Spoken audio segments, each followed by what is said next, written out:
Assalamu alaikum, everyone. Thank you for being here today. My name is Sadie Sar, and I will be the host for today Emgage Virtual Gala, a board member of Emgage and also a community member here in the city of Detroit. But before we start, I would like to bring up Imam Mikhail Stewart Sadiq, who is actually our director of Masjid and community outreach, so he can ground us and open us with a prayer. Imam Mikhail, welcome. Thank you, Sadie. Assalamu alaikum. Peace and mercy from Allah be upon everyone. Let us pray. أعوذ بالله من الشيطان الرجيم. بسم الله الرحمن الرحيم. الحمد لله رب العالمين. الرحمن الرحيم. مالك يوم الدين. إياك نعبد وإياك نستعين. اهدنا الصراط المستقيم صراط الذين أنعمت عليهم غير المغضوب عليهم ولا الضالين. Ameen. And that is, we begin seeking refuge with Allah, God Almighty, from any evil and the cursed devil. We begin in the name of Allah, the entirely merciful, the especially merciful. All praise is due to Allah, Lord of all that is known and all systems of knowledge, the entirely merciful, the especially merciful, the sovereign of the day of recompense. It is you we worship and you we ask for help. Guide us to the straight path, the path of those whom you have bestowed favor, not those who have invoked your anger or those who go astray. Ameen. Let it be so. Amin, Amin, Amin. Thank you very much, Imam Mikhail. I am very honored, humble, and happy to introduce Michigan Executive Director Nada Al-Hanouti. Welcome, Nada. Assalamu alaikum. I am Nada Al-Hanouti, the Executive Director of Emgage, Michigan, and welcome to our virtual gala. Today, we are here to uplift our community members who have been promoting our culture of civic engagement and remind us the importance of voting this election cycle. But first, I want to take a moment to honor Justice Ruth Bader Ginsburg. This week, we suffered a huge loss. Justice Ginsburg was the epitome of hope and equality. Today, we honor her and only hope that Mitch McConnell and the Senate will do the right thing and appoint a justice that will uphold the true values of our American democracy. Although Justice Ginsburg is no longer with us, it's up to us to continue her legacy. In 2016, Hillary lost Michigan by 10,700 votes, and Michigan currently has 270,000 registered Muslim voters. With Michigan being a battleground state, our Muslim community can be the deciding factor in this election. This is one of the most, if not the most important elections of our lifetimes, and it's up to us to uphold our democracy. Our Emgage Michigan team has successfully completed over 150,000 calls and almost 1 million text messages. But we still need your help. Please join our movement today. You can volunteer, donate, or encourage those around you to vote. Let's make history and get out the vote early and on November 3rd. Thank you, Sadie. Thank you, Nada. Thank you for this call of us to get off early, to get out the vote, to do the work that we need to do.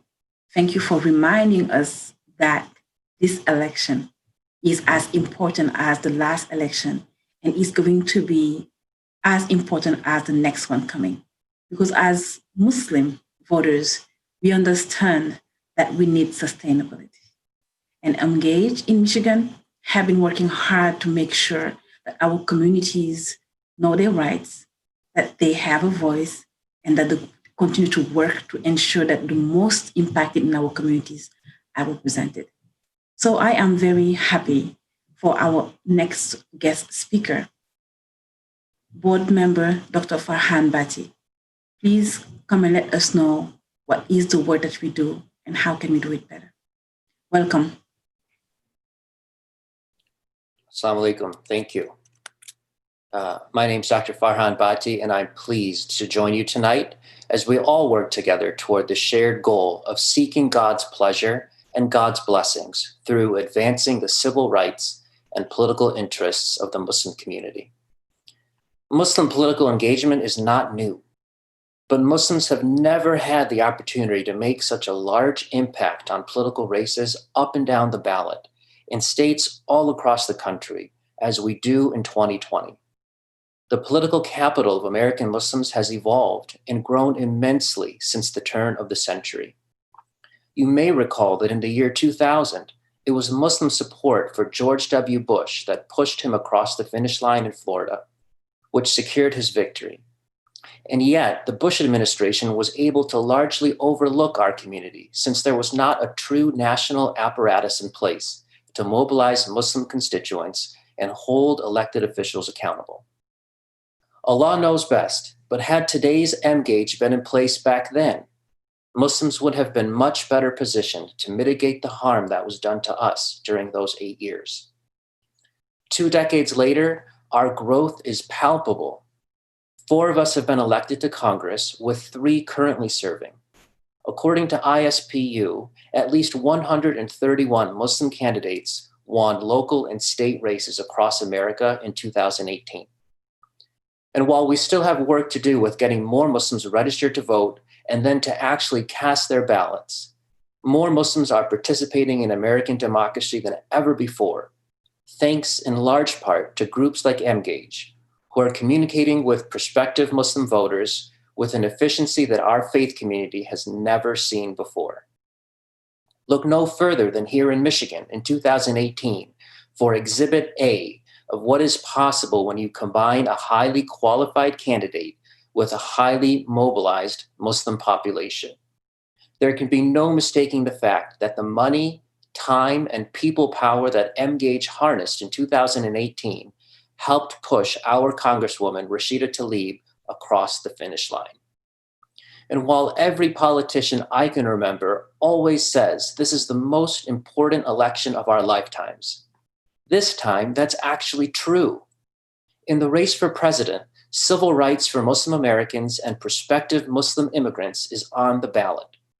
Potentially, a Supreme Court justice is now on the ballot.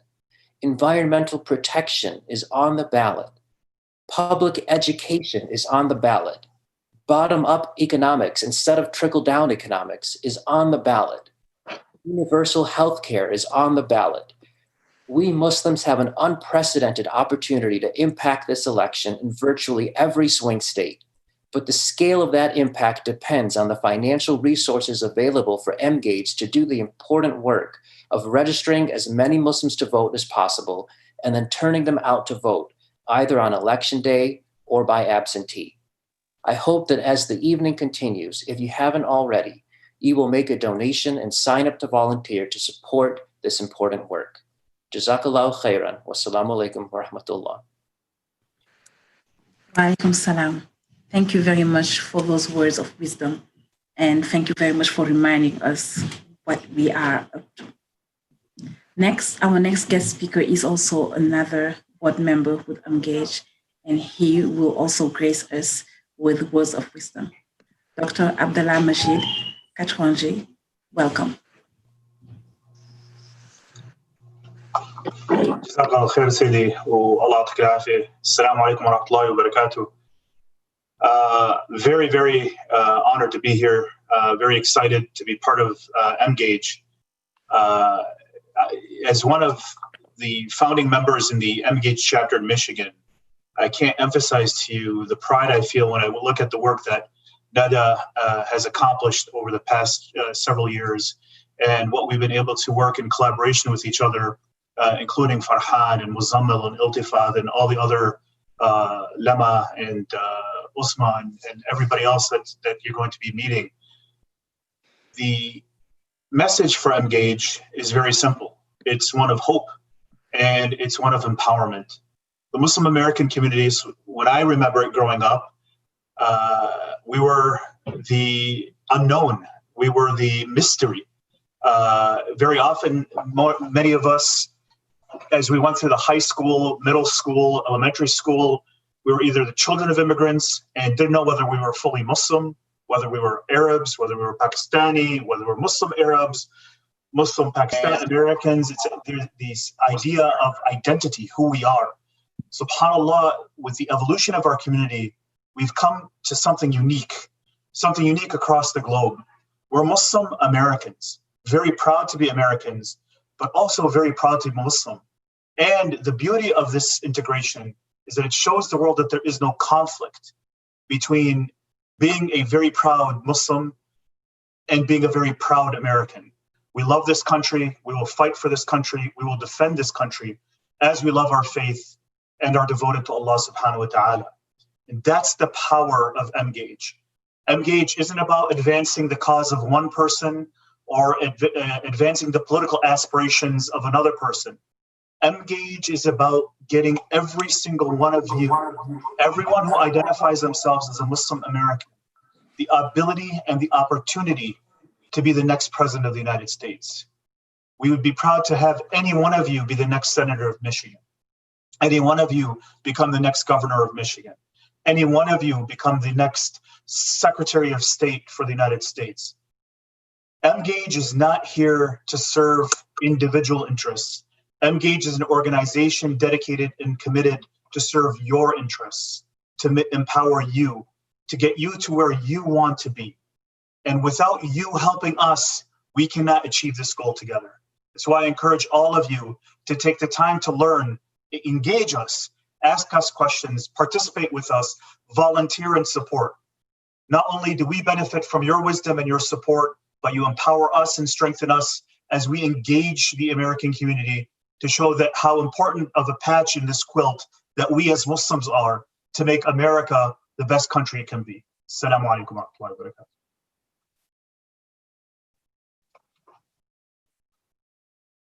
Salam, wa alaikum salam. Thank you again for all this word of wisdom. And like you just said, we are here to remind ourselves first, to remind our family members, to remind our brothers and sisters that our voice is always needed and that the work that we do is here to ensure that we do have a voice and that voice is sustainable, right? That we can make sure that our issues are centered. And it is a pleasure to be in a state to see so much Muslim engagement when it comes to politics, when it comes to community activism, when it comes to business, and so on and so forth. I am very pleased to introduce our next speaker, Michigan State Trustee, Brian Musalam. Welcome. Assalamu alaikum. Alaikum assalam. Salam wa rahmatullah. Good evening, everybody. And it is my pleasure and my honor to be here this evening. I am honored to be a board member at Emgage, and this organization from top to bottom has stood together to work for the Muslim cause throughout the state, to engage, to be active, and to be united and really push and engage our community. So me as a public servant, being the first statewide elected Muslim in the history of this country, I take great pride in it, great pride. And I wouldn't be here if not for Emgage, for Muslims across this state. I'm proud to be running on the Biden-Harris ticket again this year in the state of Michigan. You will have a Muslim on this statewide ballot, and I wouldn't have been here without Emgage, without their support, without the United Front and how they engaged all the leadership throughout the Democratic Party to get renominated to be on this board. But I think to be on the ticket, I think Dr. Katranji put it best, is that we are here to work for you, as public servants. We work for you as an organization. Our job is to unite all Muslims, Arab, Southeast Asian, African American, al-Ummah, and that's something I think is very, very, very important. That comes across, is that we are all united, and that when we speak as one voice and we act as one soul, we are very, very powerful and can make a tremendous difference, not only at the state level but on a national level. And so I think we're very proud to be American, but we don't have to wave a flag and prove our patriotism. My dad is an 82nd Airborne. My dad served this country. I played football at a Big Ten university. We've done everything American. We are born American, and everybody, none of us feel the need to prove our patriotism because we are very, very proud to be in this country. Very proud to be American. Very proud as for me as first generation, and my dad especially kisses the ground this country walks on for coming to America. And so, I'm honored to be on this board. I'm honored to be on this panel. I'm honored to be here this evening. I'm willing to do anything and willing to do all it takes for the cause, for our community, and inshallah, this November we will be victorious, and we will come out ahead in the long run. Thank you. Assalamu alaikum. Wa alaikum salam, and thank you, Brian, for all these words of wisdom. Like I said, I am very happy to be sharing this space with all of you guys and being inspired. Our next guest is a friend of mine, have inspired me and have gave me courage without saying a word to run for office in 2018.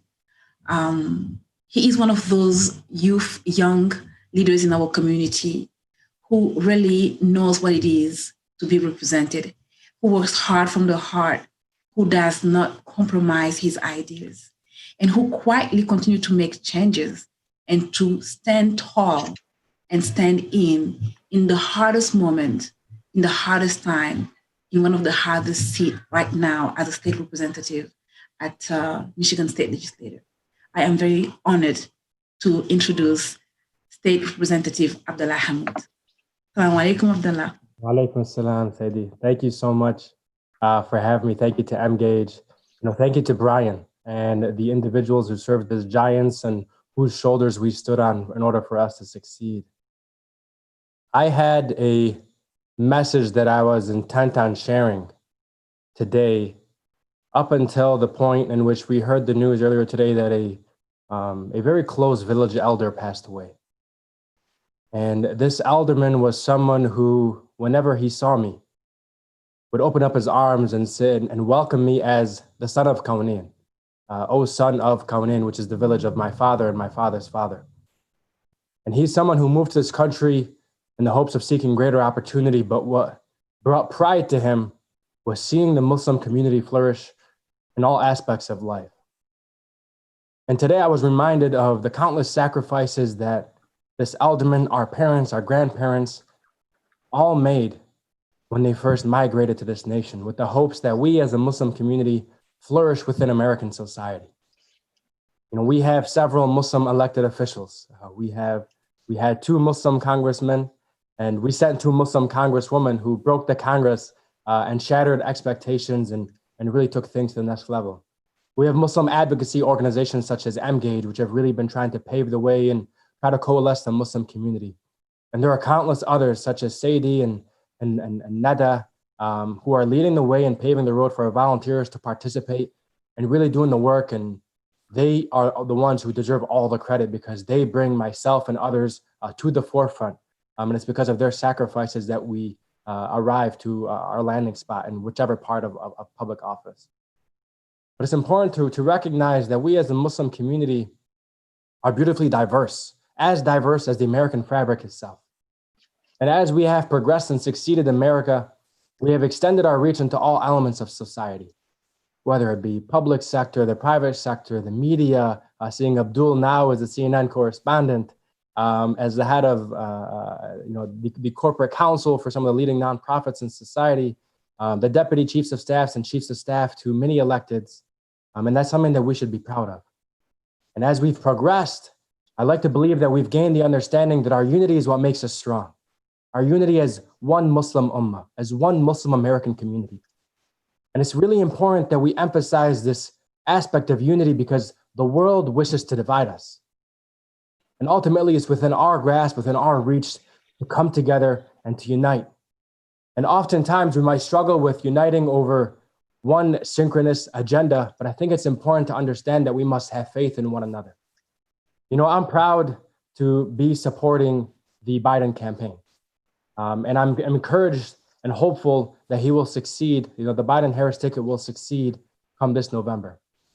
And for many, they might ask, they might not have the utmost faith in any presidential candidate because they're not with us on every aspect of an agenda that we as a Muslim American community truly believe. But it's important to recognize that there's only one candidate that has invited the Muslim community to the table. And there's only one candidate that has made a promise to ensure that Muslim Americans, such as ourselves, are going to be at the table, a part of the decision-making where our voices will be valued. And that is something I can believe in. That is something you can take with you. And that is something that only one candidate in this presidential election is offering. And so as I bring this full circle and I think of the alderman that passed away, I think of this opportunity we have before us to make sure that we do not waste time bickering and infighting. Rather, we come together united from the outside looking in and from the inside looking out, ensuring that no other community can divide us, because if we are divided ourselves, we will fail not only this November, but we will fail for years to come. And so I'd like to take this moment to thank Emgage, to thank Saidi and Neda and all those who are doing the work. Thank you for allowing me just a few minutes to speak. And I look forward to partnering with all of you on electing Biden this November and then holding him accountable beginning the day after. Thank you. Assalamu alaikum. I am on fire. You said the word that I love to hear. We are going to do the work. We're going to elect the people that we have belief in, and we are going to hold them accountable, because that's what we are supposed to do. Hold accountable elected officials to make sure that our communities are taken care of. And that is what keeps the fire in me and in so many others that are engaged in this conversation. I am so proud and so honored to introduce our next guest. I had the honor in 2018 to be part of the Muslim class running for change in Michigan. And at the top of that ticket was progressive activist Abdul Sayed. Assalamu alaikum, Abdul. Welcome. Wa alaikum wa rahmatullah. My sister Saidi, I really, really appreciate your leadership and grateful to you for the work that you've put in, both in your run for state representative, but also the work that you do in Adisa every day, making sure that our government, that our social services, that our community is that much more responsive and respectful and dignifying of the communities that you serve. So thank you for your work. Emgage is an organization that has led on an effort to build political power among the Muslim community. And I want to reflect and step back and ask, why is it that we even care about what's happening in our politics? And our Quran tells us something about what we ought to aspire to be. كنتم خير أمة أخرجت للناس تأمرون بالمعروف وتنهون عن المنكر. You were among the best of nations brought forth to humankind to enjoin in the good and to stand up against the evil. And we look at where we are in this moment in this country right now. We've got a pandemic that is about to take its 200,000th life over the past 7 months alone, destroyed livelihoods all over this country, decimated businesses that are never going to come back, tore apart families that are never going to be made whole again in the same way. And you look at the wildfires, burning parts of our country, literally burning them to such a degree that you can see them from above the clouds. And you think about the fact that Black folks in this country are still forced to stand up in the streets to ask for the basic dignities of their humanity in this country right now, because we have not made good on this notion in this country that we hold certain truths to be self-evident, that all people are created equal. This is the state of America in 2020. And you ask yourself, what's our responsibility as a community? كنتم خير أمة أخرجت للناس تأمرون بالمعروف وتنهون عن المنكر. We have not just an opportunity to stand forth for good and to stand up against evil. We have a responsibility to do those things. All of the circumstances in which we see ourselves right now is a function of leadership that has chosen to divide us instead of unite us, chosen to deny basic science when it comes to fighting a pandemic or fighting climate change, chosen to marginalize communities like ours because of how we pray, the parts of the world from which many of our families have come, the fact that we have names that look a little bit different, skin that's a little bit darker. This is the kind of leadership that we have to stand up toward.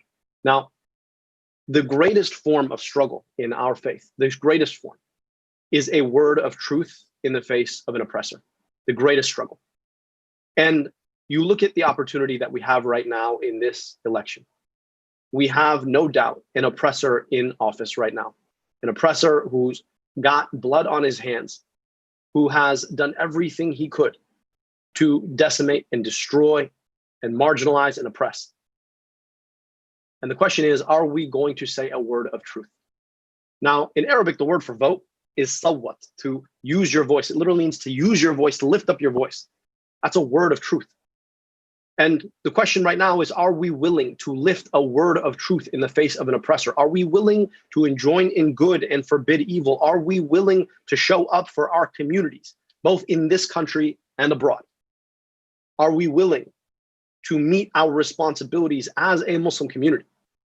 We're here today because Emgage, as an organization, has been empowering us to do just that. And that work, that responsibility, that's the core of who we are and who we want to be, both as Muslims and as Americans. And so I'm proud to stand with this organization. I know that if we come out, if we lift our voices, if we stand up to oppression, if we stand for a country where the truths on which this country were founded are upheld, so many people, not just in our community, but across our country and across our world, will be so much the better off for it. We have this responsibility. We have this opportunity. We can't miss it. So I know I am, everyone else on this call is, everyone listening in today is doing everything they can to make sure that we elect Joe Biden and Kamala Harris, president and vice president, that we never allow Donald Trump to see the inside of that White House ever again, because we know what our responsibilities are to our fellow humans, to our country, to our faith. And so I look forward to doing that work for the next 44 days, hand in glove with Emgage, with all of the organizations working to lift the Muslim voice and make the Muslim vote come out. And I know that you want to be a part of it. And so the last thing I'll say is this: we don't have much time. 44 days is not a lot of time. And we saw just a couple of days ago with the passing of the late Justice Ruth Bader Ginsburg, how much more pressing this becomes. The fact that for 30 million people, their very healthcare hangs in the balance. Literally a week after this election, the Supreme Court will hear arguments for yet another case trying to dismantle the ACA. So we've got lives and livelihoods resting in the balance. Are we willing to, in joining good, stand up and forbid evil? 44 days. It's not about how much time you have. It's about how much of ourselves we are willing to put in the time. Let's not let this time go to waste. Jazakumullah khair. Wassalamu alaikum wa rahmatullahi wa barakatuh. Walaikum salam, and thank you for gracing us with your time today. Are we willing to stand up and engage? Are we willing to fight for what we believe in? Our next guest did not wait for his age. He did not wait for his time. And he has been willing to fight, to stand up, and to ensure that oppression and exploitation is not part of his community. I am so proud and so happy to introduce another friend of mine here in Michigan. And I want to introduce to you candidate for state representative, Abraham Ayash. Welcome, Abraham. Assalamu alaikum, Saidi. How are you? Abdurrahman mentioned, first of all, let me thank Emgage for bringing us all together. Incredibly honored to be around so many perennial Muslim powerhouses within the political and social justice sphere. So Abdul mentioned that we have 44 days to do the work and to fight against oppression and injustice. But I want to remind folks that we have 4 days until voting in Michigan starts. And we not only have the opportunity to defeat fascism and Donald Trump and elect Joe Biden and Kamala Harris for president and vice president, but we have so many incredible Muslims across the country and here in Michigan that are running for school board, running for trustee positions, running for state representative, and running to go back to Congress, and people like Rashida Tlaib. And we have to think about what is at stake, because one of the worst things we can do is be tacit in allowing a zalim and an oppressor to continue their power and their reign in our political system and in our country. And the question I have for people is, are you going to allow their obsession with power to be more in commitment to their work than we are going to allow our commitment to justice? That is the question we would posit for folks in this moment. Because the analogy that I like to use with this election is I wanted a steak for dinner. I wanted a steak that was going to give me a heartburn. But the choice right now is between chicken and poison. When you open up the refrigerator, you see chicken and you see poison. The decision couldn't be more clear. We have an obligation as Muslims in this state to stand up, especially if there's an opportunity where the White House will come back into our hands. We will make that decision. 10,704 votes in 2016. As Neda mentioned, we have over 270,000 registered Muslims in this state. And when we engage Muslims politically, we have to think about how much opportunity we have in doing that. We get to bring Muslims into positions of power. We then feel inspired to run. Folks like myself who decided to run for state representative because I saw people like Abdullah Hamoud in 2016.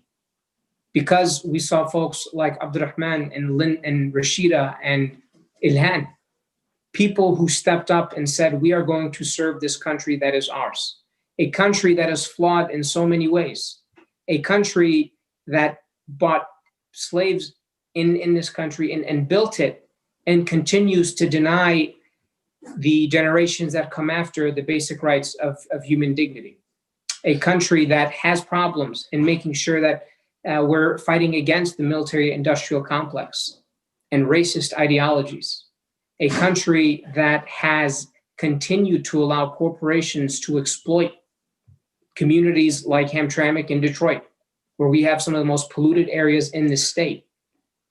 But the incredible thing about all of these things is that they're man-made. And man-made systems and man-made structures can be undone by the very same type of people, those that are committed to justice, those who are going to commit to fight and do that work to build that more perfect union. Now, folks like to say Muslims have always been in this country. Muslims have been in this country before America was founded. Many of those slaves that came were in fact Muslims, and they were denied the right to read and write in Arabic so that they can keep the Quran intact. That legacy was stripped of them. And we have the rich, powerful legacy of Black America that helped revive Islam in this country, that allowed people like my parents, immigrants from Yemen, to come. And now we have an obligation as Muslims to continue the fight for justice, to continue the fight for social, economic, and environmental justice. And when we do that, we can and we will take the halls of power. And I want to remind folks why it's incredibly important to support institutions like Emgage.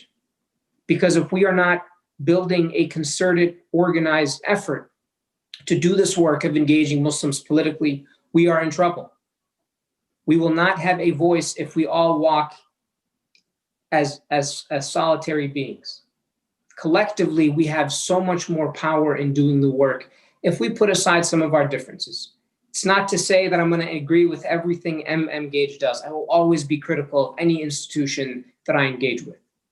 But I will also respect and understand how power is exchanged and how power is taken in this country. Yes, it is taken. No one will come give the Muslim community power packaged in a 2-day shipping box. That's not going to happen. We have to take it, but we cannot take it as individuals. We have to take it as a collective community, one that reflects, embodies, and embraces the rich diversity of Muslim America. And I look forward to doing that with Emgage and so many of you on this call. Thank you so much, Saidi. Assalamu alaikum.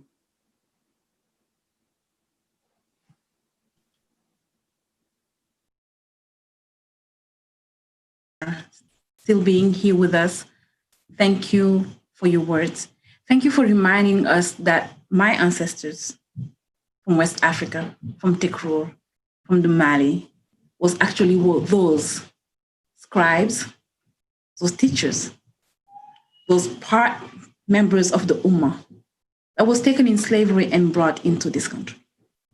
And yes, indeed, when they came in here, those ancestors had to fight, had to be quiet, had to strategize to ensure that they can keep their faith and they can pass it along.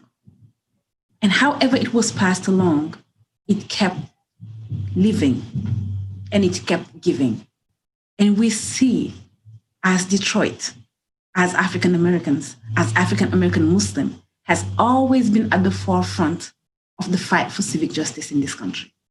And that's why I am so happy to introduce our next speaker, Imam Mikhail Sadiq, that is doing so much fundamental work here in Detroit at the crossroad of being Black and being Muslim in America. Welcome, Imam. Assalamu alaikum. Wa alaikum assalam wa rahmatullahi wa barakatuh. And thank you very much, Sadie. That was very flattering. And I'm really impressed with our young brother, Abraham Ayash. So Abe, keep up the great work, and thank you for acknowledging the rich history of my people as well in the Islamic foundation of our country. And I always love to even tell people that, the first people to recognize the newly founded United States of America, in 1789, were African Muslims, the Kingdom of Morocco, which that treaty is still intact, the Treaty of Peace and Friendship. But of course, we're here to highlight, we are here to lift up Emgage. And, I could say many great things about Emgage, but a story in our Muslim tradition comes to mind when I think of the work that Emgage does. And we ask ourselves, why should Muslims be active, politically engaged?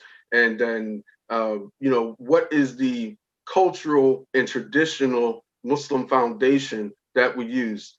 A story comes to mind where the Prophet Muhammad, peace be upon him, sallallahu alaihi wasallam, he was talking to his companions about the example of those who stand up for what is right and the example of those that just roll over. And he says that this example are like people that were boarding a vessel or a boat. And he said that the people drew lots. And that's also another support that we use to the legitimacy of voting even. The people, they drew lots. So the people drew lots to see who would be on the upper level and on the lower level of the boat. So once the people got on the boat and the boat sets a sail, people needed water. So the people on the lower level of the boat would come up to the top level and inconvenience those people and get their water. One of them, who was one of the people that drew the lot to be on the bottom level of the boat, he had a great idea. And his idea was to, hey, let's not inconvenience these people, by going back and forth to get water. I'll take an axe and I'll just make a hole in the bottom of the boat and we can get all the water that we want. So one of the people from the upper level said to him, what are you doing? What is the matter with you? He said, well, this is the best plan. We're inconveniencing you and we're going to get our own water. And the Prophet Muhammad, peace be upon him, said that the example is that if the person who saw the man with the axe trying to scuttle the boat with what he thought were good intentions, by the way, if he didn't stop him, then verily they all would perish. My message today, and usually always, is that we are all literally in the same boat. We have the most politically partisan entrenched time that we've ever witnessed in our country, where people will support their particular political party, whether they feel that the party is doing good to the citizenry or not. This is a prime example of the inflamed partisanism that we see in our country right now. People know that there is a tyrant in the White House, and people know that there are people that are supporting him at rallies and in the streets and in Walmart, and you have Northerners flying the Confederate flag. You know, that's a symbol there that it's about white nationalism. It's about white supremacy. We have to be aware of this. We have to be like the people the Prophet, peace be upon him, spoke about, that we are in this boat and we have to hold the hand of those that will to destroy our country. You know, forget about making America great again, or whether you thought America was even great at all. You must live in the now. As a Muslim, especially, we must look at what we're doing and where we will be when we go before the throne of Allah. What did we do right now in this moment? Did we activate ourselves? Did we just register? Did we activate that vote? Did we become a part of the huge American franchise? Did we do what Dr. Abdul Sayed said? Did we speak out with our voice? For instance, we do know that being a good neighbor is a part of our deen, is a quality of a good Muslim. What better way to be a good neighbor than to care about the quality of life of your neighbor? Make change. Our deen is nasiha, ad-din nasiha. It is to give sincere advice. We must advise those elected leaders. We must advise the party members and tell them we like so-and-so, we don't like so-and-so. And this person we believe is the best for this job. We must advise. In our deen, the Prophet Muhammad, peace be upon him, also said that silence is acceptance. Dear Muslims, if you are satisfied with the state of your government with partisan bigotry, this is called asabiya actually. It is a part of jahiliyyah or ignorance that is contrary to the faith of Allah. If you are satisfied with that, then remain silent. If you are satisfied with having someone in the White House that says Islam hates us, that misrepresents you, that does not represent you, that even erects himself as a small dajjal, a small antichrist even. And that's a message to our interfaith partners, that we must understand that in our faith, the Prophet Muhammad, peace be upon him, said the people get the leadership that they deserve. Ask yourself, do you deserve this type of leadership? Also ask yourself, what type of leader do I deserve? If you're unsatisfied with your leader, do something about it. If you think you could be a better leader, do something about it. We just seen many people that are running for office and raising up the Muslims in the process of the political sphere. So in conclusion, I plainly put to you, Emgage has assembled a talented, diverse, and experienced team that you should be proud of. We have to connect our faith and connect our actions in the saying of our Prophet sallallahu alaihi wasallam, al-imanu wa qawlun wa fi'lun. Your faith is what you say and what you do. Please support Emgage by donating and support Emgage by participating with all of the Get Out to Vote events. Like we were saying, 44 more days. Let's get involved. Let's do it. Assalamu alaikum wa rahmatullah. Emgage, I'm proud of you. Wa alaikum salam. Thank you. Thank you for being in solidarity with us at all times. Thank you for reminding us that our deen doesn't give us the choice and the option not to be engaged, right? And I'm just going to go right into it. Civic engagement has all kinds of aspects into it. And our next speaker have shown us that staying in the street and raising your voice is one of those ways that we remain engaged. She have moved women across the world. She have moved policies. She have insufflated change, right, into our government. She have made giants feel uncomfortable in their seats and felt like that they needed to do something.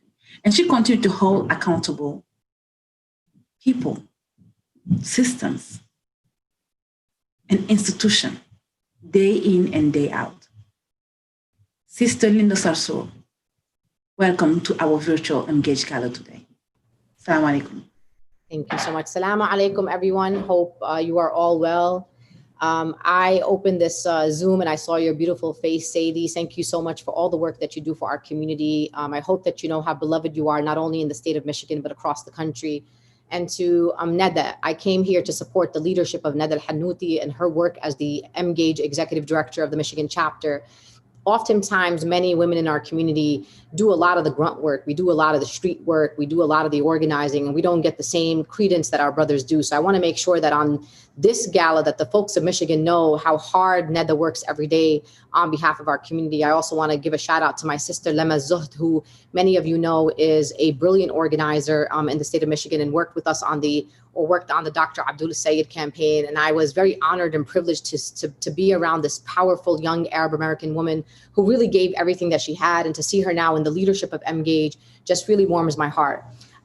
The folks on this call have really said everything that needs to be said. And I'm just going to come and just, as they say, I'm going to make it plain, like our brother Malcolm X said, and I'm going to just keep it Brooklyn. This is not a joke, folks. We are in a very serious situation. And I want to say to the people of Michigan, I know you very well. I've organized in Michigan for the last 7 years. I've met all of the imams. I've met the organizers. I've met the activists. I've met the ordinary people. I've hung out with my families. I've been to the businesses. I speak to the business owners, to the restaurant workers, to the everyone. And what I find about the people of Michigan, you have very deep convictions. And I know you, and I know the folks of Dearborn, you have deep convictions. You love the people of Palestine. You have deep convictions on what's happening in Iran and what's happening in Iraq and what's happening in Syria and what's happening across the Arab world and in Yemen. And I know that every time you make a decision, you want to do it in honor of those that we love and those in our communities here that continue to be impacted by some of the most regressive policies. So I understand that. And I want you to know that I am with you. I will not ever compromise on our communities, on the beloved communities that I come from. I don't care what the consequences are. But I want you to know that in this election, there will be consequences. And so as you all know, and this is nothing that is, private information, I am not an ambassador for the Joe Biden campaign. I don't work on the Joe Biden campaign. And thank the Lord that the Joe Biden campaign made that clear, that I do not have any affiliation with the Biden campaign. But what I do have an affiliation with is all of you. And I understand the impact that the Trump administration has had on our communities. So when you go to the polls, I need you to register to vote. I need you to register your mother, your father, your khalto, your amto, everybody to vote and go to the polls in November. And let me tell you who I want you to vote for. Because oftentimes we are taught in this country, every man, woman, and person for themselves. This election is not about you. It's not about how you feel. It's about who are you going to give this vote for. I want you to vote for Breonna Taylor. Breonna Taylor cannot vote. Breonna Taylor is no longer here. I'm actually speaking to you from Louisville, Kentucky.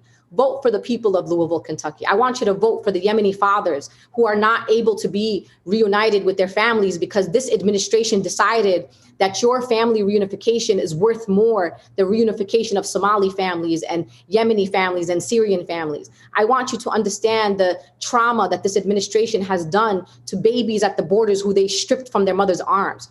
I want you to vote on behalf of the women who are being forced to have hysterectomies in detention centers in these United States of America on your watch, the watch of the American people. You already know when Donald Trump literally got into office, immediately after that in 2017, there were over 140 Iraqi immigrants, some of them Chaldean immigrants who were literally rounded up. Like when Donald Trump promises you something, one thing I will say about him is he keeps his promise to his white nationalists, to the folks that are in his base. The question is, can we keep promises to our own people? So I came here today to tell you to follow the leadership of people like Neda Al-Hanouti. When Neda calls you and her volunteers call you and tell you to go to the polls, please, folks, understand that if you want to free Palestine, if you want to see the alleviation of suffering of our people, if you want to see justice, this is a long-term fight. If we actually believe that we're going to free Palestine in one election, then we're really mistaken. So I'm committed to you, and I'm here to say on the record, and you know me, I'm a woman of my word, that you help me elect Joe Biden as my opponent.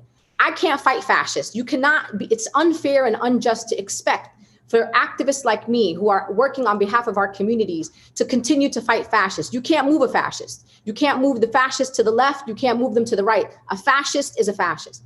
Give me Joe Biden. Joe Biden is a neoliberal. He is a conservative Democrat. And yes, he does not align with us on many issues. So I'm not here to debate that with you. But what I do know is if we elect Joe Biden, I promise you to stay on these streets and fight harder than I ever have, even harder than I fought under the Trump administration. We have a lot of work to do, a lot of organizing to do. And I hope that our community understands that the things that we want change can take 10 years, 20 years, 30 years. But you got to be committed every day. We cannot wake up every 4 years, sisters and brothers, and start telling me about how I'm not doing this lesser of two evils. This election is not the lesser of two evils. Yes, have we had lesser of two evils before? We absolutely have. This election is whether you and I and all of us are prepared to defeat a fascist. If you are prepared to be part of a story that says, I was in the generation of 2020 and I stood up and I defeated the fascist. And after I defeated the fascist, I went back to the streets and I held the Democrats accountable to our communities. I pushed them to be better on issues like Palestine, to center the self-determination of the Palestinian people. I worked with the Democratic administration. I created so much political will and discomfort for the Democrats that I was able to pass transformative criminal justice reform, that I was able to transform police departments across this country, that I was able to provide comprehensive immigration reform for 12 million undocumented immigrants who are our neighbors, who are our sisters and brothers, and many of them are in our families. So what I'm asking you to do this time around is I need a solidarity vote. I need you to go to those polls and say, you know what, I'm not feeling this. I don't feel right about this. I hear what you're saying, Sister Linda. I don't feel good. I don't feel this is not aligned with what I want. I'm not asking you to do something that is aligned with your personal views. I'm asking you to vote for an undocumented mother. I'm asking you to vote for Breonna Taylor. I'm asking you to vote for the Yemeni, Somali, Syrian families in our community who are separated from their families. And I want you to recommit with me that we will fight for our people like we never fought before. And you know me, I'm not just talk. I don't just do the talking. I do the walking. I do the organizing. I moved from New York City to Louisville, Kentucky. Trust me when I tell you, Brooklyn folks cannot be in Louisville, Kentucky. I'm culture shocked here. But I moved here because I believe in something so deeply. I believe that we deserve to live in a country that respects Black women, a country where a Black woman can actually be safe in the sanctity of her own home. The question for you all is, what are you ready to do? I'm not asking you to move out of your city. I'm not asking you to put your body on the line. I'm not asking you to die for what you believe in. I'm simply asking you to go to the polls and vote. And if you can't go to the polls and vote, and I understand that there's a global pandemic, and I understand that it could be dangerous for some elders, people who are immunocompromised, I'm asking you to do vote by ballot mail. You can request the ballot right now and send in your ballot as soon as possible. We have to win, not just kind of win. You got to really win, and you got to win big with a mandate, Michigan. Michigan, we are counting on you. You allowed Donald Trump to win with 10,700 votes, and I know that we can do better than that. So Michigan, make us proud. I want you to crush Donald Trump. Like, I don't want you to beat Donald Trump. I want you to crush Donald Trump. I want you to crush the white nationalists, the white supremacists, those who oppose our values as a community, those who oppose our principles and oppose the things that we believe in. So I'm praying for all of y'all. I'm going to be doing my own work. Maybe I will roll up to Michigan before November 3rd, but please follow the leadership of Sadie and the leadership of Imam Mikhail, the leadership of Neda, and the leadership of Lema, and the many organizers, the many people that are on this call, the leadership of Abraham and Dr. Abdul, and all those that are doing the great work on the ground in Michigan. And inshallah, I will see you all soon. Assalamu alaikum. Wa alaikum salam, sister. Wa alaikum salam. And until freedom rings, we are going to stay in these spaces with you. We are going to do the work that we need to do. And yeah, Michigan owes us something. We owe us to ourselves something. We owe to the state something. We owe to the United States to ensure that next November, we turn and change our colors. Because the work that our sisters, like Linda says, are putting in the streets here is very valuable, and we don't want to waste the work. We don't want to waste the work. If it was not for all of us here in the state of Michigan, there would be so many more conversations that we have to hold. And there is so many of us out there to be able to hold us whole and ensure that not only we are in the street, not only we are in the school board, not only we are in our kitchen, not only we can drive 4 hours up to Sault Ste. Mary and visit our undocumented folks in there, right? Not only we are in the street with Detroit will breathe and ensure that Detroit will breathe and ensure that the 41% of us who don't have access to digital literacy have access to it. There is so much more to be said and so much work to be done. And we cannot, like Linda said, vote for the less of two evil. And this is a vote for the solidarity that she has asked. And speaking on solidarity, our next guest speaker have been in solidarity with me. But when she came in to the leadership of the city of Detroit, immigrants like me did not have an office. We were activists pushing for office, pushing for our voice to be heard. She came in and took the role that nobody had before and shaped with us the way that we work with immigrants, the way that we work with Muslims in the city of Detroit. So I am so humbled and so honored to invite here ma copine, mon ami, my friend, Fairuz Saad. Assalamu alaikum. Assalamu alaikum and merci beaucoup, Saidi. Saidi is a true friend of mine and a true friend to us all. And so I'm just honored to be here with you all and have the privilege to be introduced by someone who is so well respected in our community like Saidi. So I'm here. I'm going to try and keep it as brief as possible. Everyone has said a lot of really great words. And I just want to take a second to remind everyone for a moment how we got here. Think about where your journey that got you here. For me, it was on a day that we are all too familiar with, and that was on September 11, 2001. I'm going to date myself for a second, but I was a freshman in college on that day. And amidst the tragic events, as everything was happening, my family was frantically trying to get a hold of me because they were on their way to campus. I was at the University of Michigan, Ann Arbor, to pick me up and take me home. Because for them, their greatest fear was that I could be the victim of backlash, of anti-Arab or anti-Muslim backlash on campus. And so they wanted me home with them. And for me, believe it or not, this was the first time in my life that I even realized that American Muslims or Arab Americans were viewed in this stereotype, because I grew up in Michigan. I grew up amongst all of you all and in a place in which this was home and we were part of the community. But so I didn't really know what to expect when I returned to campus. And here's what happened when I returned about a day or two later. My neighbors and some friends that I had actually just met had told some others why I had left campus. And so when I got back, they were all waiting for me to give me a hug and welcome me back to campus and tell me very simply that I had nothing to worry about because we were all in this together and they would protect me. And it was quite a moment for me because it took me back to where I was the day before September 11. And that is, I am just as American and should be here just like everyone else. And unfortunately, that was not the experience of all of us across the country. And that was not the reaction that even our government had.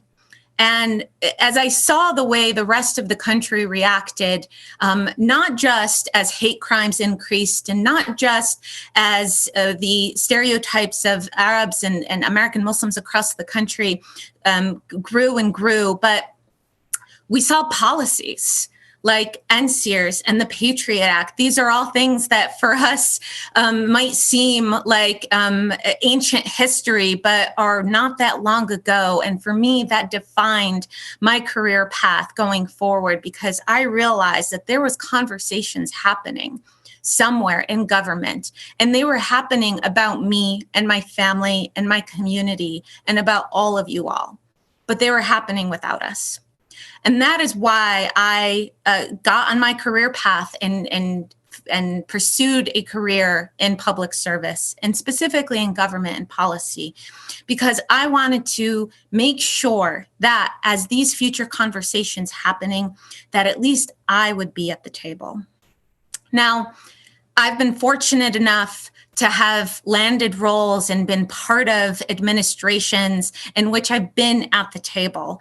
As Sadie mentioned, I was the first director of immigrant affairs in the mayor's office. I work for Governor Whitmer as the executive director of Global Michigan, in which I get to do more immigrant integration work across the state of Michigan, where the governor was the first in the country to come out against President Trump's trying to lower the refugee numbers once again, where we have worked hard to ensure that our COVID-19 response efforts are aimed at immigrant communities, that they're integrated in the response, and that the information, the critical information that needs to get to them is translated and gets to them through the communities and channels and trusted leaders like Sadie. And so I see every day the difference that can be made when we're working on the inside. But I also see that there is a long way to go and that there is still a lot of work that needs to be done. And that is where we come in. 20 years ago, when I started doing this work, a little less than 20 years ago, but 20 years ago, about when I started doing this work, there weren't a lot of American Muslims in government. We weren't in elected office. We weren't staff people. We were activists, we were protests, but even that, very few of us had national profiles. And so we have come a long way, and that did not happen by accident. That happened because many of us took our space and demanded to be heard. It's because folks like Sister Linda, Rashida, Ilhan, Abdulrahman, Abdullah Hamoud spoke up slowly throughout the years and demanded that they heard and that the issues that they care about, that we care about, and that are important to our community are heard. But there's still a lot of work to be done. And that is why organizations like Emgage are important. And that is why when I moved back to Michigan 5 years ago after working in the Obama administration, I worked to help open up Emgage Michigan's chapter because I saw that there was a space that American Muslims here in Michigan wanted their voices heard, needed to hear from leaders, needed a pathway to talk to their elected leaders and hold them accountable. And I've watched over and over again as Emgage has filled that role and played that part. But they need all of you, and they can't do it alone. As we go forward and as we decide where our future and where our path takes us from here, the immediate path to that is us voting on Election Day. And as many people have said before me and laid it all out very perfectly clear on why this election is so important, I know we've heard it all before. We've heard that this is election matters. This is the most important election possibly in our lifetime. And this might very possibly be the last time we say that, because frankly, we have never encountered anyone like Donald Trump before. And so we need to come together as a community once again, and we need to take and continue to march forward and vote on Election Day, but not just vote. We need to get our families and friends to vote. I often say that I'm an organizer, a community organizer by trade, because that's how I started my career. And so I wouldn't be staying true to that if I didn't have a call to action for all of you. And that is to take out a pen and paper right now, pick up your phone, start an email or a note to yourself, and write down the name of 5 to 10 people that you know who need to be reminded to vote, that need to be reminded to request their absentee ballot, and need to be reminded to turn it in and where they can turn it in. Because it takes a community, and it's going to take all of us to work together to make sure that on November 4th, we wake up feeling and believing like we did everything we can to make sure that we are speaking up and we are having our voices be heard, and that we helped get Donald Trump out of office. Now, one last thing that I want to say is earlier this year, I had the privilege of becoming a mother for the first time. And I can't tell you how weird it is to, I call him a COVID baby because that is all he knows, is mom and dad wearing masks and seeing grandma and grandpa on screens. And it's terrifying and sad. But I also know that I have to be able, that one day he was going to ask me what I did to get Donald Trump out of office, how I survived this moment, and what I did to protect his future. And I have to have an answer for him. And the answer is talking to you all and working hard every day to ensure we get out the vote and we get our community and we get Donald Trump out of office. So, Assalamu alaikum wa rahmatullahi wa barakatuh, and thank you for having me here today. Wa alaikum salam wa rahmatullahi wa barakatuh. And it was a great honor and a great pleasure to have you and to see your face during this COVID time behind the screen. So our next session, we are going to move into recognizing people in our communities that have been doing so much work for Emgage, that have ensured that we continue to have the fuel we need, right, to push forward, that makes calls, that push, that ask, and continue pushing, and continue nudging and nugging. But before we awards and thank our community members to inspire us so much. I would like for us to be all inspired and re-inspired by our great friend, our great leader, my Congresswoman, Rashida Tlaib. Hi everyone, I'm Congresswoman Rashida Tlaib, and I wanted to take a moment to thank Emgage for their critically important civic engagement work, especially in my district and across the country. Thank you for engaging Muslim Americans who have for a very long time not felt seen and heard. Thank you for encouraging not only to vote, but engaged on policy change and meaningful action that uplifts all of our neighbors, not just our communities. So I want to thank you all so much for speaking truth, for continuing to engage not only our Muslim youth, but all different generations again across the country, and for continuing to make sure that we have a voice in the halls of Congress as well as all levels of government. Thank you.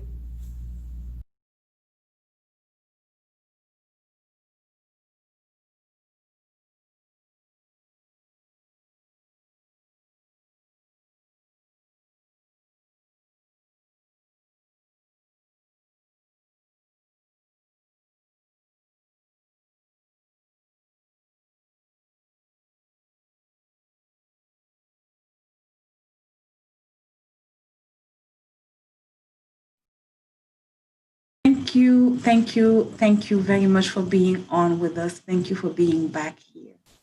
So our next session, like I said earlier, now we are going to move into our awards. And in this time, we have to award a friend of mine. And she doesn't like to be up front and center. And she works quietly. I see her running for office. I see her teaching us and training us, reminding us what we need to do, always being quiet in the back. But she's a force to be reckoned with. And I am so happy and so honored to invite here on stage with me, Emgage Civic Warrior Award awardee, Amina Ahmad.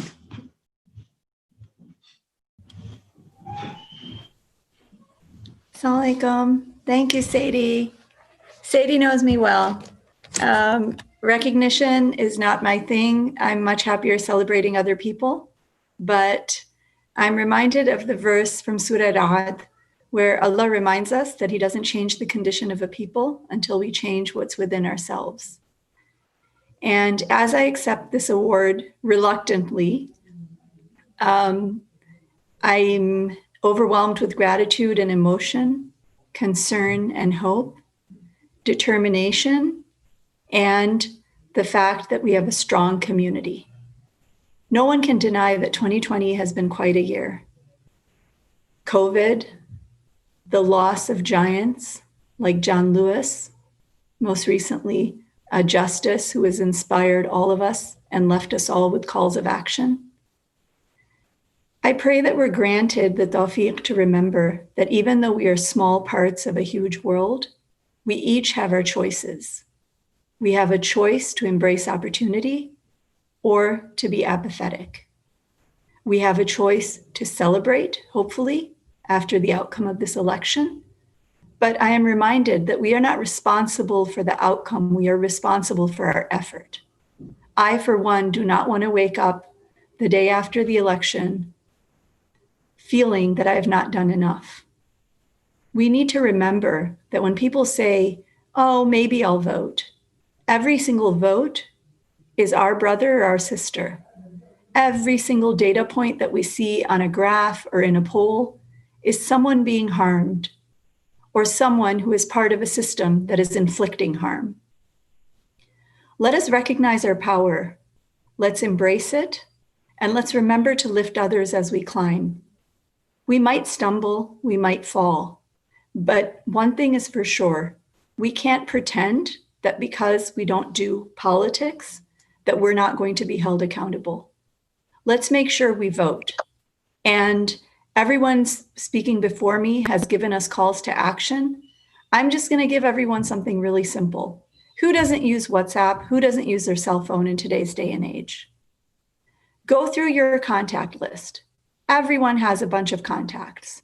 They're your friends, they're your family, they're your loved ones, They're your annoying text partners.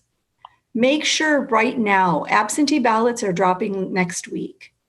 We are very fortunate that because of the hard work of people who made sure that Promote the Vote passed, Emgage was one of those organizations that got petition signatures, made sure it was a ballot initiative, made sure that people voted yes for it, which the people of Michigan overwhelmingly voted for. Our sister Linda reminded us that it was a little over 10,000 votes that cost this country the election due to our state. Well, our state also made it possible for us, the voters in Michigan, to vote starting next week. Request an absentee ballot, mail it in. If you're not comfortable doing that, go to your clerk's office and request your absentee ballot, cast it right there in person. That way you don't have to worry about returning to drop it off. If someone needs help, help them. Show them how they can make choices. But make sure that every one of us exercises our choice. And please, this election, all elections, are way too costly for us to wake up the next morning and say we could have done more. Thank you very much. And again, I'm not deserving of this award, but I am overwhelmed with gratitude to Emgage and all these leaders, especially my dear friend Sadie.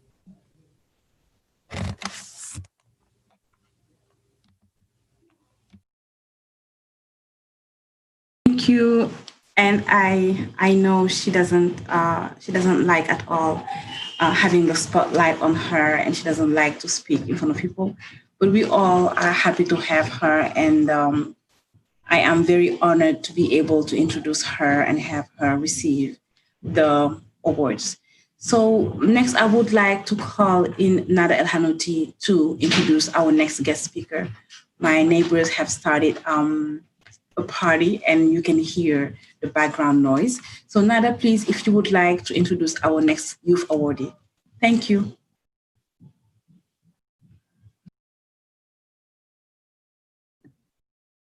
Assalamu alaikum.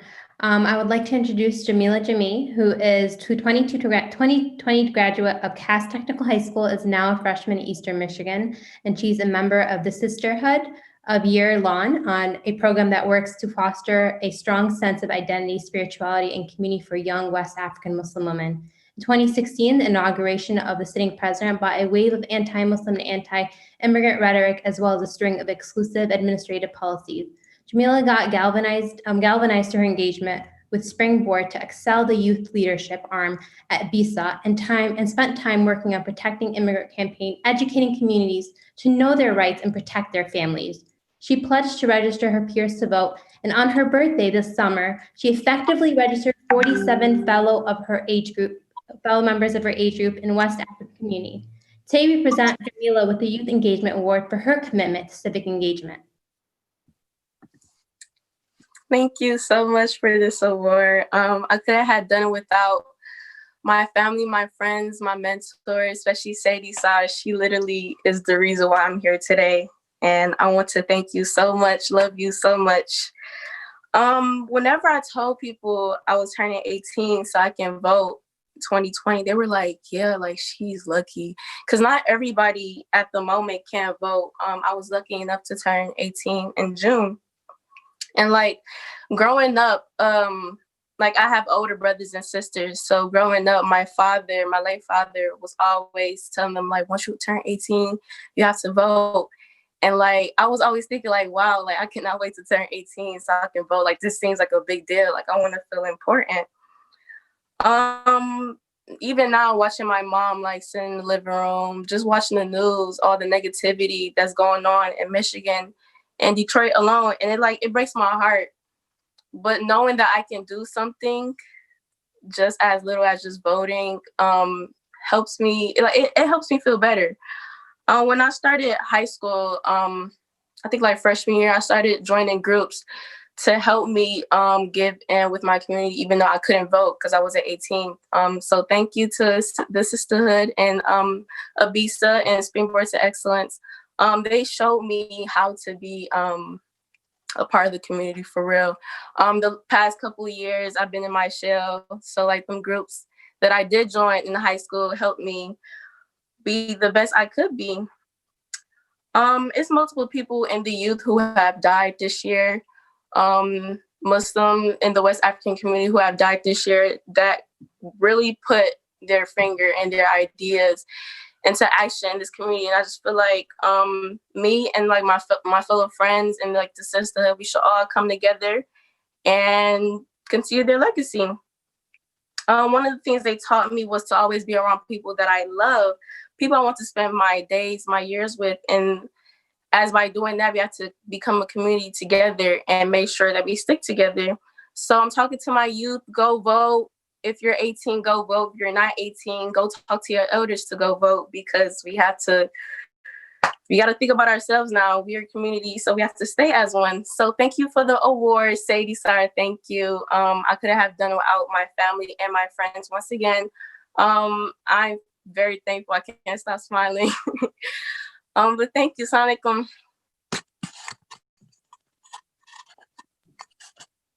Thank you so much, Jamila. Our next awardee is Hussein Haidari. He's a regional organizing director for Voters Not Politicians in the counties of Saginaw, Genesee, Macomb, Oakland, and Wayne. He started his career in politics working for the Michigan Muslim Community Council, where he registered near 1,000 Muslim voters alongside partner organizations before the 2018 general election. After that, he worked with the city of Hamtramck on implementing Project Rising Tide, a statewide economic revitalization plan centered in community building. Most recently, he was a deputy campaign manager for a state representative candidate. Next year, Hussein will attend law school in order one day to serve his community as an attorney. Today, we present Hussein with the Youth Engagement Award for his commitment to civic engagement. Assalamu alaikum. I want to thank Emgage for this opportunity and for the honor of receiving this award. I know this award is meant to recognize me for engaging young Muslims in our state, but the fact is that I owe this award to all of those leaders that came before me and empowered me with opportunities and gave me all of the tools to be successful. The likes of Hassan Sheikh, Sumaya Ahmed, Lama al-Zohad, Abdullah Hamoud, Amina, who spoke before me. They've all heard from me and supported me and answered my annoying questions. I could go on listing names, but I think I'd run way over my time. The point is this: as a young person, as a business student, as someone that lives around Dearborn, there are so many distractions and so many opportunities to be involved in other things. But the reason I continued to be involved in politics was that I had those leaders that I just mentioned instill in me a deep sense of responsibility. I know that there's so many issues that affect people around me.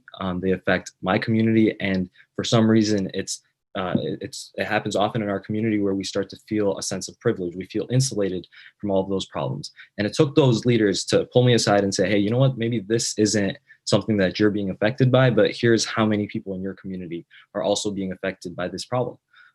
And so, my ask of all those listening today is to pass on that favor. Find one person between now and election day who isn't civically engaged, that isn't planning on voting, and get them to vote. Be an advocate for your values in your community. Talk to your neighbors. Like Amina mentioned, go into your WhatsApp group chats, the annoying ones that blow up, and make sure all those people are voting. Create a list of folks in your contacts who you're going to call on election day, and make sure that they had their voices heard, because our system, unfortunately, isn't designed to make being politically engaged convenient at all. In fact, it demands deep sacrifices from folks that want to create change. But that change is necessary. It's young people like me who are going to start to feel the real effects of climate change. We're experiencing the deepening economic disparities that are being exposed because of the coronavirus, and they're being deepened because of our refusal to act. Voting in this election is not enough. We have to. I know all the speakers have mentioned the importance of voting, but it's just not enough. We have to talk to our neighbors. We have to talk to our friends, the people in our circle of influence, as small or large as it might be. We have to use every opportunity we have to advocate for our values, because the direction our country is taking we're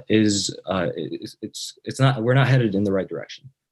And as a young person, I am afraid for my country, but I'm also hopeful because I see organizations like Emgage and the leaders that have spoken before me.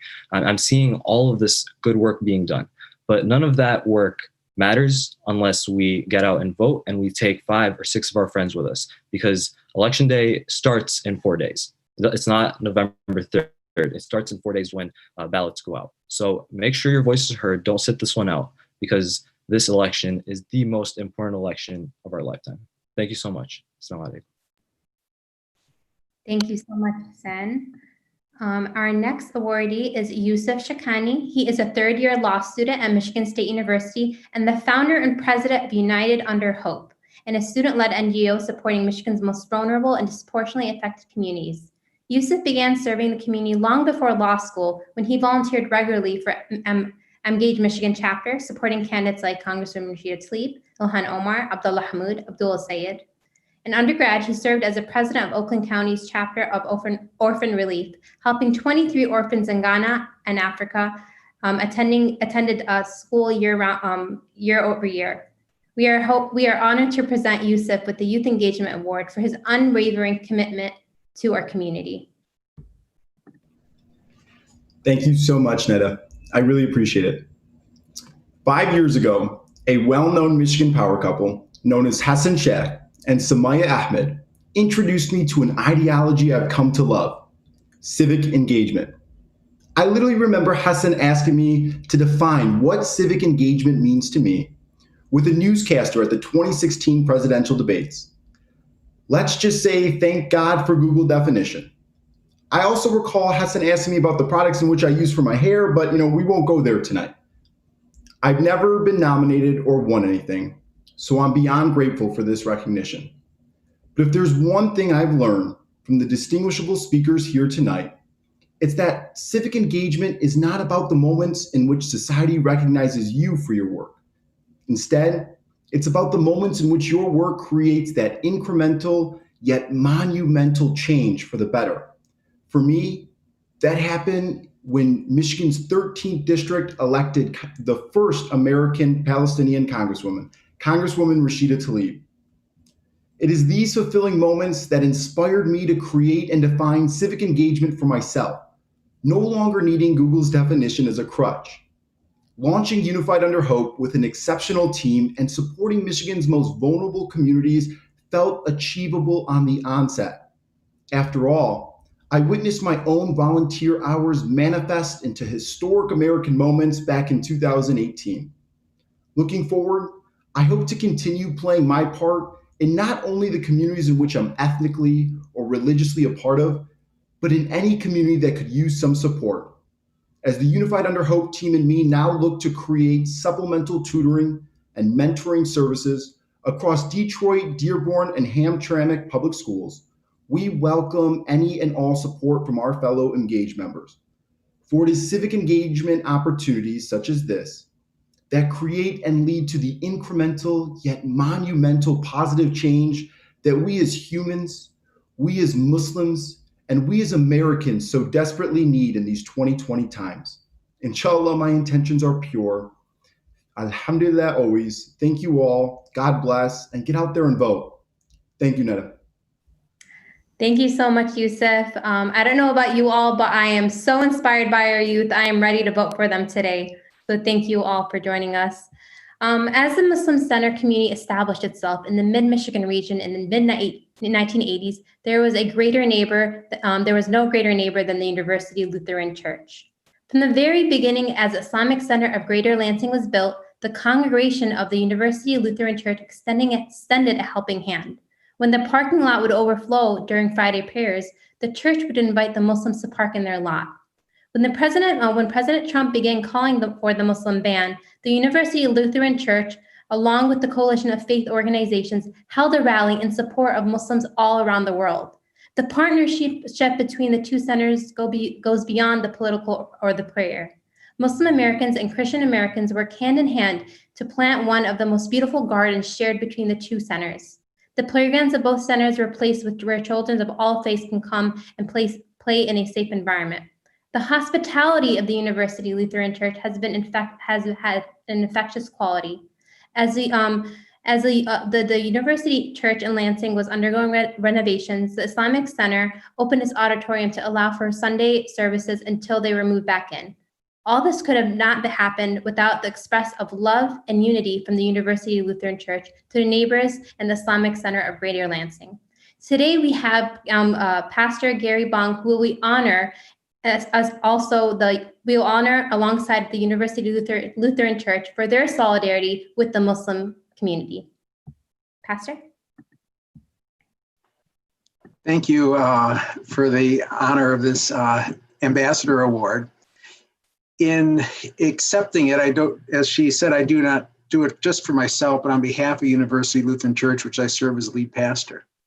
When I came to University Lutheran about 3 years ago, one of the things that really attracted me to the congregation was the rich history and tradition of working with our neighbors, the Islamic Center of East Lansing. I've learned that that relationship goes back many years. In the 1970s, before the Islamic Center built their building, University Lutheran opened its fellowship hall to them for Friday prayers. As you heard Nada say, for years, the Islamic Center has used our parking lot for Friday prayers and during Ramadan because their parking lot is just not large enough. Together, our two worshiping communities built a brick walkway between the two buildings, symbolizing our friendship and relationship. We've worked together on food packing events for Kids Against Hunger. This past year, Imam Sohail Chaudhry and I led a 5-week Sunday morning class at University Lutheran, giving people a better understanding of Islam.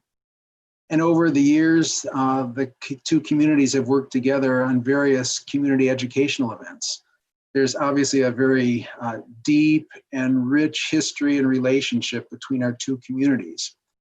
And just this summer, the Islamic Center blessed us with a gift of $25,000 to help us install a solar array panel on our roof like they had installed on theirs.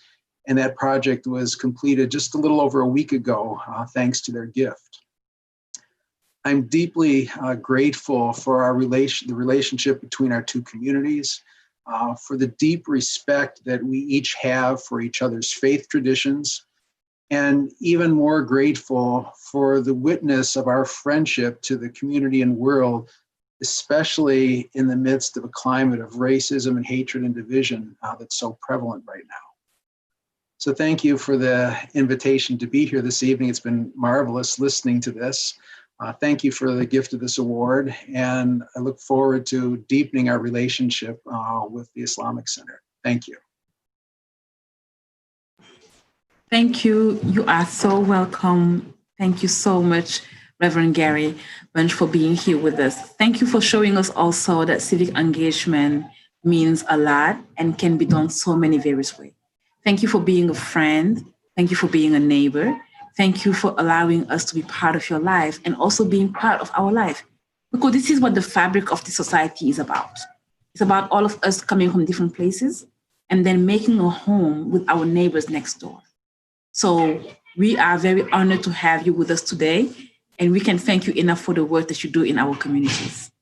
As we move along, we also understand that organizations like Emgage cannot do this work, of course, without you. And your help is monumental. So I am very happy to have our board member coming up, Dr. Iltifat Amhazi, to tell you why your contribution is very important and is needed, especially at this time. Assalamu alaikum, and Sadie, thank you so much for that wonderful ability to host this program. Where else can you find a diverse crowd that covers the different faith elements? A wonderful comment from Reverend Gary, who actually has his church next to my son's mosque in East Lansing. Yes, he's a Spartan, and we'll forgive him for that at some point, being Wolverines ourselves. You also have the diversity of various types of Muslims, of different regions. We have full inclusion and equality of our genders. We have very deep respect for the different denominational elements of our communities. We respect the variations in levels of religiosity. We have our youth, we have our elders. And the one thing that we all love is our shared identity. We love our country, the United States that brings all of us together. We love our faith, which gives us purpose and meaning, just like the good Reverend said, of our shared faith tradition. When you break bread together inside of your faith, it is easier to break bread with people of other faith. And that's something that American Muslims rarely do. One of the first times I saw the true diversity of the Michigan Muslim community was at an event that Emgage helped host during the 2016 campaign. And I saw everybody come to a presidential event with then Senator Clinton's staffing. Sister Huma was part of the campaign, and many people came. And that kind of reminded us of how we got Emgage going here in Michigan. And Dr. Khatranji and others were talking about those initial days of the first chapters. And when we approached Sister Fairuz about coming to become our board chair, and she decided to take on the responsibility. And as we're trying and raise funds, trying to find people to join the board, we found all of you. And that process is something that is a gift that keeps on giving within Emgage.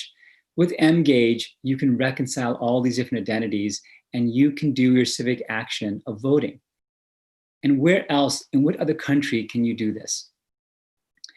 Our national board very much supports our local board. When our founders, Brother Khurram Wahed, when our executive director, Wael El Zayed, when all of our wonderful board members, who many of whom are watching the Emgage Michigan event tonight, they share in our success, and they want to see us lifted up. So now you're not only part of your local communities, you're part of a national whole. And then our present board chair, Muzammil Ahmad, the days of the Muslim ban were coming out. He never let us get upset. He never lets us get down. He is a pathologically optimistic individual, and we need it at this moment in time. And with those limited resources, we were able to build on our strengths, which is our people, our connections, and our culture. Our culture at Emgage Michigan is one of respect with candid conversations. There's nothing that we cannot do together, but we have never been allowed. And now we are able to slowly get this attention. And by focusing the process, by getting the right numbers of engagements and getting wonderful young people to come join Emgage, we're getting there. We started off with Hassan Sheikh, who was our first executive director. He's in local government now. And then we attracted this incredibly talented Nada Al-Hanuti, who is our present executive director. And Emgage Michigan's board chair position was handed from Sister Fairuz to Sister Uzma Ahmed, who was instrumental in organizing the group and also attracting Nada to our group. Those are the types of relationships that can't always be bought. You can't get talented people like Nada to come on board and serve with purpose. There's a quote that many of you might have heard recently, and it was issued by a famous actor who passed away, Chadwick Boseman. And he talked about how purpose crosses disciplines. Well, our purpose is to engage with our democracy, transcend our differences, share our commonalities, find purpose, and then express it through the ballot. And how have we done that over the past few years? We've had multiple candidate forums. I think Nada, it's like 10 to 15 candidate forums that you've been able to attend. We have brought South Asian, Arab Americans, African Americans, Black Americans, white Americans, European Muslim immigrants to these forums, bringing the candidates who serve us, take our tax dollars, but want to meet us. That's happened because of Nada and the local Emgage community. We've invested in young people, and actually right now, with matching grants and your donations, we have 12 young people, as well as people closer to my age, working in this organization. We invest in those young people, and they win the awards that you just saw. We also are relentlessly focused on our governance, because governance isn't a boring thing. It's the fact that us older people help start these organizations, and then we move on. And we have a strategy and a process to bring in new board members coming from the very young people that you're seeing right now. And some of our board members go on to run for office like Fairuz did. And that process allows for that reinvigoration of that American civic spirit. Our first president decided to leave office, not because he was tired, because he wanted to show an example to this country. You serve and you leave. And that's what our board has been doing. But we are working very, very hard to supplement what limited and meager resources Emgage Michigan has. But we have done so much. We have increased the voting patterns of American Muslims in Michigan by 25%. Us and part of many other groups as well. We have been able to reach around 136,000 individuals by text, tens of thousands of people by phone. But how do we keep this going at this point? Every elected official, from the governor to the school board, where Muslims have a presence, knows Emgage. You can ask Nada that because she's been to every one of those locations. And I can't imagine how many miles she has in her car, but thank God for Zoom because she can go a lot of places. But I can assure you that she puts more time into this job than we could possibly pay her. But we will pay her a competitive salary. We want to make sure that it's done. And the board members, we take it on the chin because we will put money into this organization until we have no money left. But we're not people of great means. We are people with purpose. And we will continue to give, but we can do more if you give. Give whatever you can. Give it regularly. And then stay connected to make sure that your funds are used in a proper fashion. And come to the Emgage events. Meet this wonderful community. Meet the diversity of your beautiful state of Michigan. Meet the reverends who also deeply care about you. Put the social media down, not YouTube or Facebook right now, social media down, and realize there's beauty in your country and there's beauty in your faith. And if you can commit to $30 a month, then we can actually hire that staffer who might be your nephew or your grandson. And if you can commit to $1,000 a year, we can help add people to communications. Emgage is one of the few nonprofits in our community that has been able to get grants from the Pillars Foundation, grants from the El Hibri Foundation, grants from multiple non-Muslim foundations because we get the vote out. These are people who watch every single dollar. And if they trust Emgage, why can't you? It's your children. It's your grandchildren. It is this country that you can leave behind. And I implore you to continue to work with our board to support this organization. And maybe you can also join the board if you're interested. Please submit your name to our group. Muzammil Ahmed is our board chair. He'd be happy to talk to you. And if you want to know where every single dollar has gone, we can show it to you. But who else can get the thousands of people out to vote that need to happen this election year? We have done so much for this community because we love this community. We love this country. And we can do things that nobody else can do. You've got less than 50 days. Commit to that monthly amount, whatever that can be, and realize that the next person will be that Jamila, that Yusuf, that young Hadari young man, who are doing the work that we can only imagine. So strap yourselves onto this rocket ship. Emgage is going to take you for a ride. And we're going to use your money very, very well. But we won't go very far with no gas in the tank. So please give us some spending money, commit monthly, commit regularly, tell your friends. We will match it with board money, we'll match it with nonprofit grants, and we will take this community forward. Thank you so much for your time. Thank you, Sadie. Thank you, Nada, for a wonderful program. Thank you very much. Thank you, Dr. Iltifat, for all these words. And it's true. Giving is what we do. And giving is what we want you also to do. You can give your time. We would like your money, but definitely call Nada if you don't have it. And she will use your time because we can make calls, you can text, you can help us drive people to the poll, you can talk to your neighbor, you can host a virtual event. Everything that we need to do right now to ensure that in the next 4 days, like the youth reminded us for Michigan, it's in 4 days. In the next 4 days, we need to be out there. We need to pull those ballots. We need to fill them in. We need to have our voice heard. In the next 40 days, after that, we need to make sure that we have another president. We need to make sure that this story isn't the story of repeating what this sitting president did. I am not going to go to the airport the next day after election. I will be in the street, like Sister Linda said, because we have to do accountability work. We have to ensure that the elected officials we have are going to keep their word. We have to ensure that our society reflects what we want our society to reflect. And we have to ensure that we and our neighbors can be safe.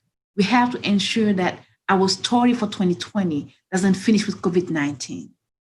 And the only way we can do that is to help organizations like this one with our voice, with our dollars, to make sure that in November, we have a different representation and we have a different leadership. Thank you for spending this hour and 45 minutes with us, right? And thank you for all what you do. Continue doing what you do. Thank you, Nada. Thank you, everybody. Thank to our ORD. Thank to our technical guys who have held us tight and make this Michigan Gala, virtual Gala possible. Thank you. Assalamu alaikum. Please make your donation. Any amount is welcome. Assalamu alaikum. Assalamu alaikum. Assalamu alaikum. Thank you, everyone.